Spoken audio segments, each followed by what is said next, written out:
Austrija ima 9 regionalnih javnih servisa, Nemačka 11, Švedska čak 19, Velika Britanija 11, Danska 8, Norveška 11, imaju ih i Hrvatska, Mađarska i Bugarska, zemlje u okruženju.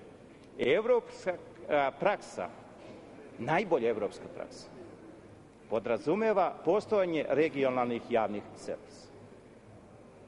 Sada, ako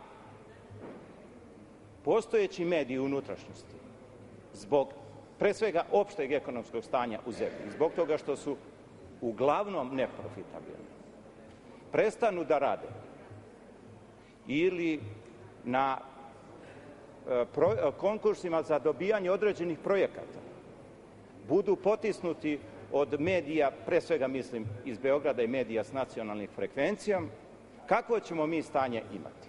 Ja ne znam koliko su analize na koje ću se pozvati pouzdane, ali mnogi su se ohrabrili da kažu da bi samo 5% sredstava koje idu na račun RTS bilo dovoljno da finansira 6 regionalnih javnih servisa u ostatku Srbije.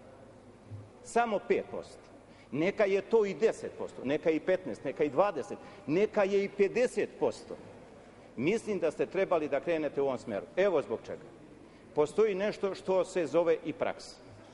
Radio-televizija Srbije nema ni kapaciteta, ni tehničkih, ni kadrovskih, ni vremenskih mogućnosti, ni finansijskih, da zameni i preuzme ulogu regionalnih javnih servisa.